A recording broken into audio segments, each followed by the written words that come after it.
नमस्कार मंडळी आनंदी या मालिकेचा आजचा भाग खूप इंटरेस्टिंग आणि खूपच भारी दाखवला आहे. मंडळी मालिकेमध्ये खूप मोठा असा ट्विस्ट आलेला आहे.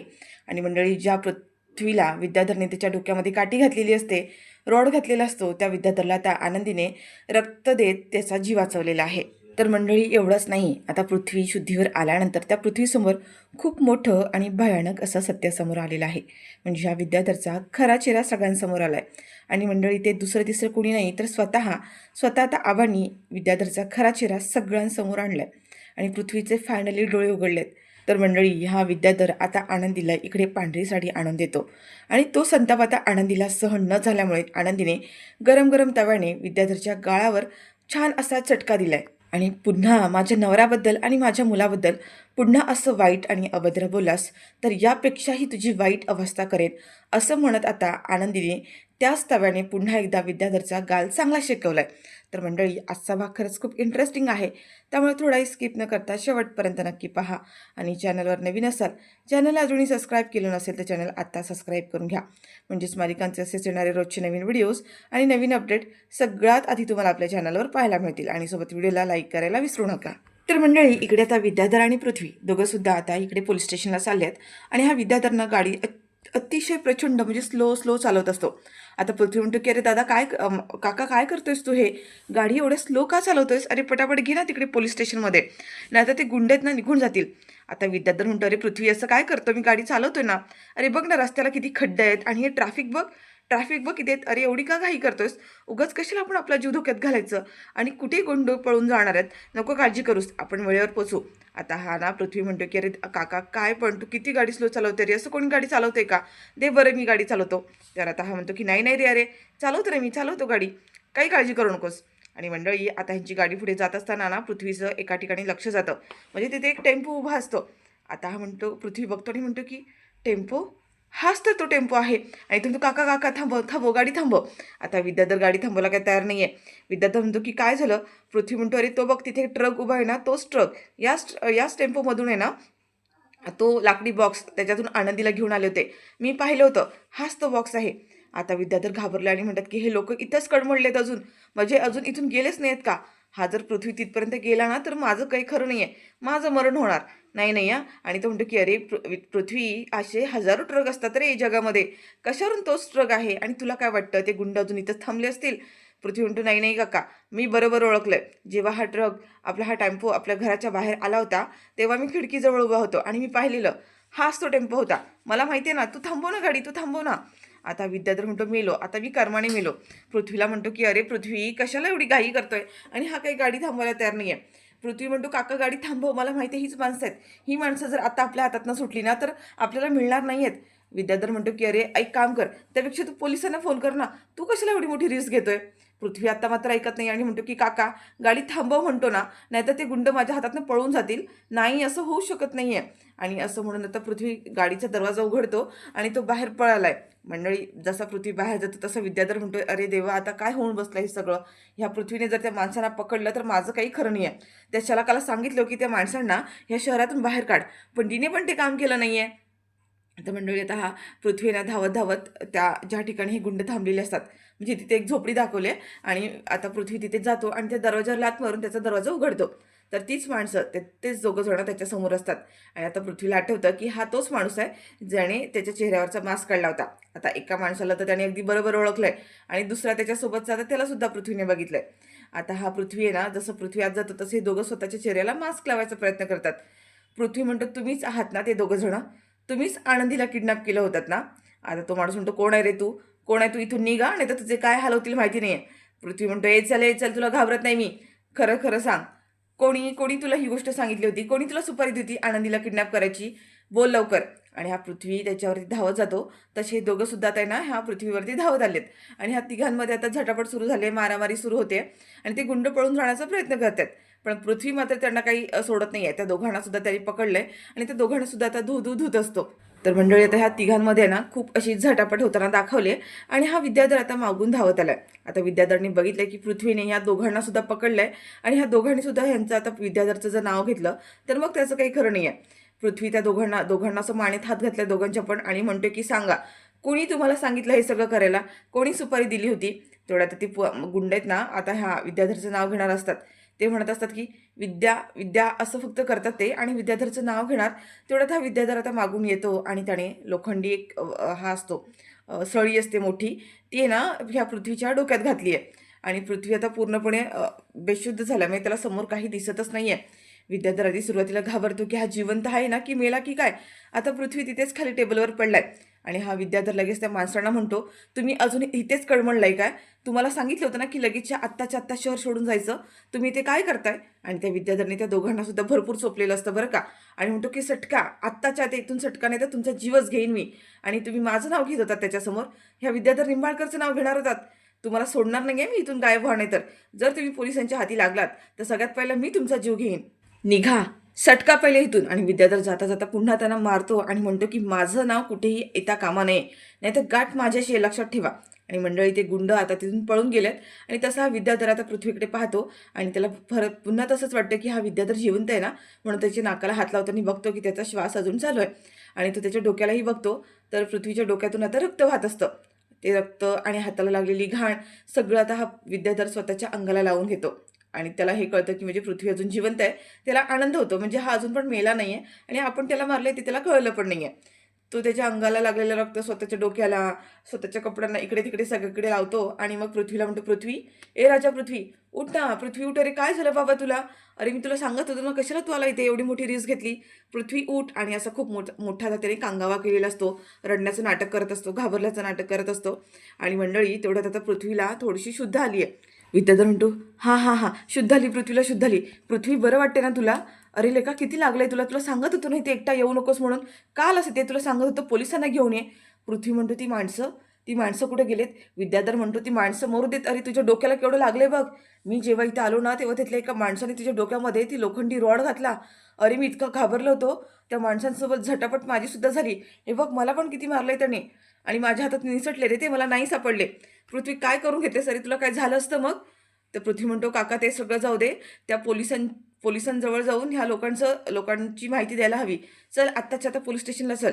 आता हा विद्याधर त्याला थांबवतो आणि म्हणतो की नाही रे पृथ्वी, नाही लेका, किती लागलंय तुला बघ, आणि आत्ता तरी पण तुला पृथ्वी जायचंय तिकडे, पुन्हा तिकडे जायचंय तुला? नाही नाही, पहिले आपण हॉस्पिटलमध्ये जाऊया. पृथ्वी म्हणतो की नाही, मला आधी जाऊन पोलिसांना भेटायचंय. आणि आता हा पृथ्वी ना पोलिसांना भेटायला चाललेला असतो. विद्याधर मागून धावत जातो आणि त्याला पुन्हा पकडतो आणि म्हणतो, अरे लेका काय करतोय तू? केवढं लागलंय तुला? एवढं सगळं लागलेलं असताना तुला पुन्हा पोलीस स्टेशनमध्ये जायचंय कशासाठी? अरे ती माणसं कधीच पळून गेलेत, आणि नको टेन्शन घेऊ, पोलिसांनी त्यांना पकडलं सुद्धा असेल. तू पहिले चल बरं हॉस्पिटलमध्ये. तर मंडळी आता इकडे दाखवले, आनंदी झोपलेली असते. आनंदी झोपून उठली आणि म्हणते की आरतीताई कुठे आहे? आरतीताई दिसतच नाही आहे मला. माई म्हणतात की आरती आबांना भेटायला तिच्या घरी गेली आहे. तू भेटली आहे, शुद्धीवर आलीस, हे आबांना सांगायला नको का? म्हणून ती आबांना तिकडे भेटायला गेली. आता घरी गेल्यावर म्हटल्यानंतर थोडासा वेळ लागेल ना, आबांना थोडंसं सावरावं लागेल, त्यांना सांभाळून घ्यावं लागेल. आबांना केवढं मोठं टेन्शन आलं होतं की तू सापडली नव्हतीस. आबांनी खूप धास्ती घेतली होती, त्यामुळे तू नको काळजी करूस. आरती लवकरच तुला भेटायला येईल परत. थोड्यात आनंदी म्हणली की ऐका ना माई बापू, मला खाली किचनमध्ये घेऊन चला, इथे नको मालक साहेबांच्या रूममध्ये. मुलांना परत समजलं तर पुन्हा मुलांमध्ये आणि मालक साहेबांमध्ये गैरसमज होतील. आणि मला पण इथे बरं वाटत नाही आहे मालक साहेबांच्या रूममध्ये झोपून राहणं. मला अजिबात कम्फर्टेबल वाटत नाही आहे. मी त्यापेक्षा खाली जाते. बापू म्हणतात की आनंदी जसं म्हणते ना तसंच आपण करूया. सध्या तिला बरं वाटणं जास्त महत्त्वाचं आहे की नाही? तिला जर इथे नाही पडत आहे युगंधरच्या रूममध्ये राहायला, तर आपण खाली जाऊयाच. आणि मुलांनासुद्धा ही गोष्ट कळली तर अजून त्यांच्यामध्ये सुद्धा वाद व्हायला नको. तर मंडळी आता माई आणि बापू आनंदीला घेऊन खाली येत असतात. तर मंडळी आता इकडे दाखवलं की डायनिंग टेबलवर सगळेजण बसलेले असतात. आणि हा युगंधर आहे तो फोन करत असतो आणि त्या पोलिसांना विचारत असतो की गुंडांचा काही तपास लागला का, काही भेटलं का? आणि तेवढ्यात तिकडून समोरून फोन आलाय की पृथ्वी अजून पोचलाच नाहीये. आता युगंधर म्हणतात की पृथ्वी घरातून तर केव्हाच निघालाय, एवढा तो पोचायला हवा आता, अजून पोचला का नाहीये? नाही, मी बघतो तो कुठे अडकलाय, पण तो पोचेल, मला वाटतं एवढ्यात पोचेलच, केव्हाच तो निघालाय.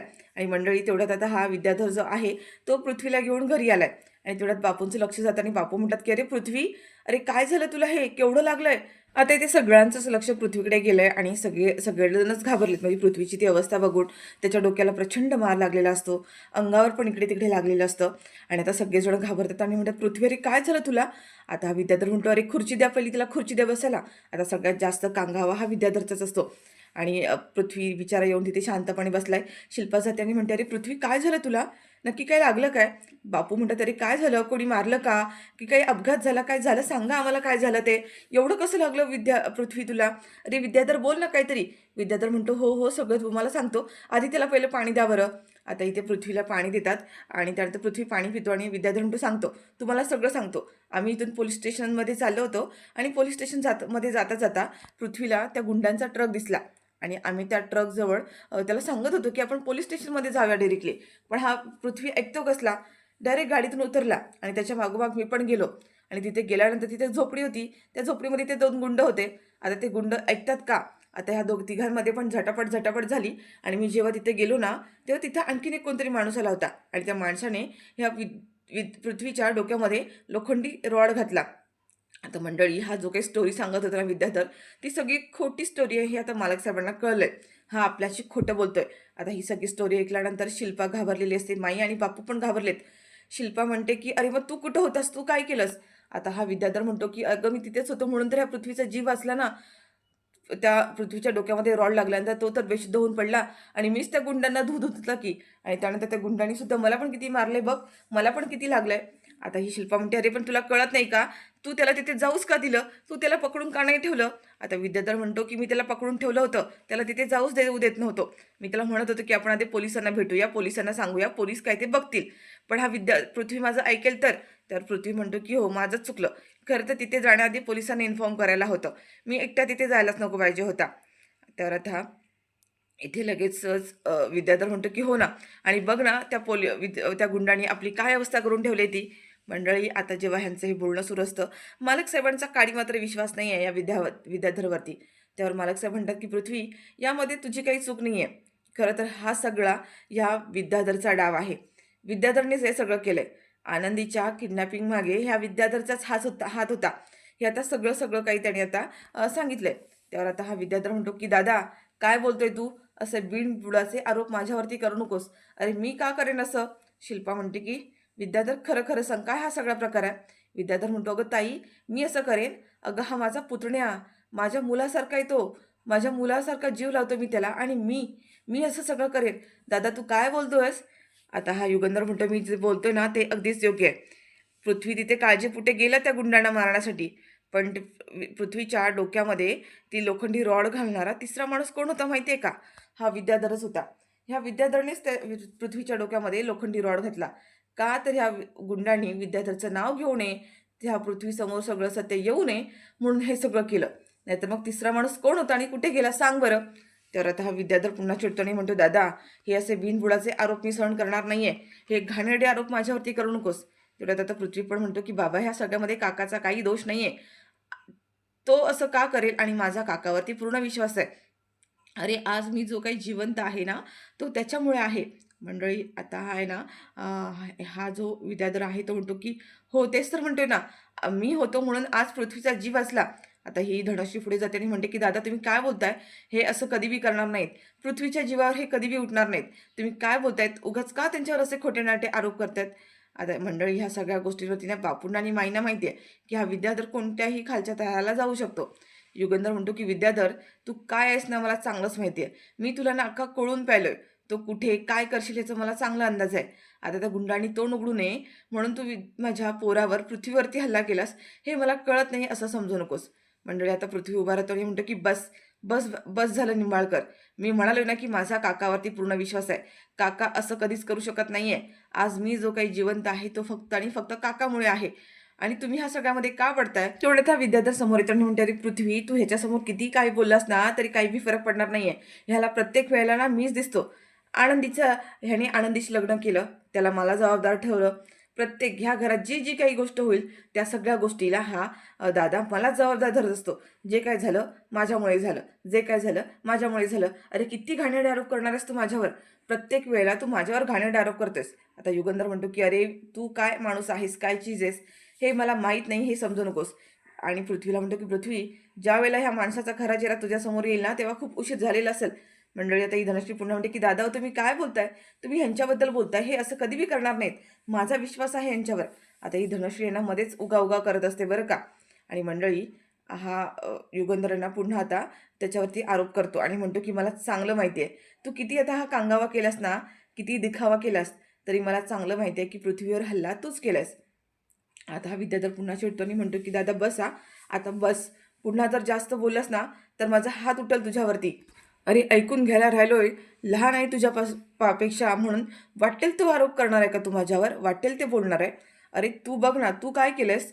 स्वतःच्या पोरांना स्वतःपासून लांब केलंयस. ह्या आनंदीची काळजी घेऊ शकला नाहीयेस. बायको म्हणून तिला तू घरी घेऊन आलायस ना, मग नवरा म्हणून तुझी जबाबदारी होती. ती घर सोडून गेलीच कशी? तू जर तिच्या पाठीशी खंबीरपणे उभं राहिला असतास, तर ती ही घर सोडून गेली नसती आणि तिच्यावर ही वेळ आली सुद्धा नसती. तू एक बाप म्हणून सपशेल फेल ठरलायस आणि एक नवरा म्हणून सुद्धा. आणि भाऊ म्हणून तर तू माझ्याशी कधीच माझ्या नजरेतून कधीच उतरलायस. पूर्णपणे झिरो झालायस तू. प्रत्येक नात्यामध्ये फेल झालायस तू. प्रत्येक नात्यात. बाप म्हणून सुद्धा, नवरा म्हणून सुद्धा आणि भाऊ म्हणून सुद्धा. आता तो ना युगंधरचं सगळ्यांसमोर प्रचंड अपमान करत असतो हा विद्याधर. आणि मंडळी सगळेजण आता बघत बसलेले असतात. किती वेळ तो त्यालाच दोष देत असतो. आता हा युगंधर म्हणतो की तू माझ्यावर कितीही घाणेरडे आरोप लावलेस, कितीही जोरजोरात बोललास, म्हणून सत्य लपत नाहीये. आणि एक ना एक दिवस मी ही पुराव्यासकट सिद्ध करून दाखवेन की या सगळ्या प्रकरणामध्ये तुझाच हात होता. गुंडांना आनंदीला किडनॅप करण्यामागे सुद्धा आणि पृथ्वीच्या डोक्यामध्ये वार करणारा सुद्धा तूच होतास, हे मी पुराव्यासकट सिद्ध करून दाखवेन. आता विद्याधर पुन्हा चिडतो आणि म्हणतो की दादा बस बस, किती बोलणार आहेस तू? अरे का माझ्या वाईटावर उठलायस? का हे सगळं करतोयस? त्यावर युगंधर म्हणतो की तू माणूस नाही आहेस, तू राक्षस आहेस, राक्षस. या घराला, या निंबाळकरांच्या घराला लागलेली कीड आहेस तू. विद्याधर आता हात वरती करतो आणि म्हणतो की बस बस कर दादा, आत्ता मी तुझं ऐकून घेणार नाही. आता मी अजिबात मागं पुढं पाहणार नाही आहे. माझा हात उठेल आता तुझ्यावरती. आता आनंदी म्हणते की तुम्ही मालक साहेबांबद्दल असं बोलू शकत नाही आहे. तुम्ही त्यांच्याबद्दल असं का बोलताय? तेवढ्यात हा विद्याधर म्हणतो की बोलली. ह्या युगंधर निंबाळकरची बायको आनंदी बोलली. म्हणजे अजूनही यांचं नातं लुटूपुटू संसाराचं चालूच आहे की. आता तो आनंदीला पण असं बोलून आहे ना गप्प करतो. मंडळी आता हा विद्यार्थी इतकं काही बोलत असतो ना, युगंधर तिथे समोर शांत बसलाय आणि त्याचं सगळं बोलणं ऐकतोय. आता युगंधरला इकडे प्रचंड राग येत असतो. त्याचा हात असा थरथर थरथर कापत असतो त्याला पृथ्वीला विद्याधरला मारण्यासाठी. पण त्याने स्वतःवरती खूप कंट्रोल केलंय आणि ही पोरं सगळी तमाशा बघत बसलेत. जो काही सगळं अपमान करतोय ते सगळं चाललंय. सगळं काही आता इथे ऐकत बसलेले आहेत. तर आता इथे मंडळी जाता जाता ह्या युगंधरने ना ह्या विद्याधरला चॅलेंज केलंय. तू कितीही खोटं बोल, कितीही काही कर, कितीही मोठमोठ्याने आरडाओरडा करून बोल, पण सत्य हेच आहे की आनंदीला किडनॅप करण्यामागे तुझाच हात होता आणि पृथ्वीवर वार करणारा सुद्धा तूच होता. आणि हे एक ना एक दिवस मी पुराव्यासकट लवकरात लवकर सिद्ध करून दाखवणार आहे. आणि ह्या विद्याधरचा चेहरा पृथ्वी मी तुझ्या समोर आणणार आहे. मी तुला शेवटचं बजावतोय. ह्या विद्याधरपासून 2 हात लांबच राहा. मंडळी आता हे सगळं झाले बरं का. तरी ती विद्याधरने सुद्धा आता युगंधरला चॅलेंज केलंय की ह्या सगळ्यामध्ये माझा काही हात नाही आहे, हे मी सुद्धा सिद्ध करून दाखवणार आहे. तर मंडळी आता युगंधरने चॅलेंज केलंय की येत्या 24 तासामध्ये तुझा हा खरा चेहरा मी सगळ्यांसमोर आणून दाखवेन. आणि त्याच्यामुळे विद्याधर आता किती कॉन्फिडंटली त्याच्यासमोर बोलत असला ना, तरी तो घाबरलाय. कारण युगंधरने जी गोष्ट बोलली आहे तो करून दाखवतोस. तर मंडळी आता इकडे असं प्रोमोमध्ये दाखवलंय की आनंदी ही किचनमध्ये उभी असते आणि तिथे आता तो विद्याधर आलाय. आणि विद्याधरने एक पांढऱ्या रंगाची साडी आणली आणि ती साडी आनंदीच्या हातात दिली. आणि आनंदीला म्हणतो की ही घे ही साडी. आनंदी म्हणते की साडी? तेवढ्यात विद्याधर म्हणतो की हो, ही पांढऱ्या रंगाची साडी आहे. आता तुला तिची गरज लागणार आहे ना, म्हणून तुला दिली आहे. सांभाळून ठेव. कारण काय ना, तुझा नवरा युगंधर निंबाळकर त्याचे दिवस भरत आली आहेत. तुला माहिती आहे की हा विद्याधर काय बी करू शकतो. आणि आता तर पोरासने तर मी त्याच्यापासून लांब केलंच आहे.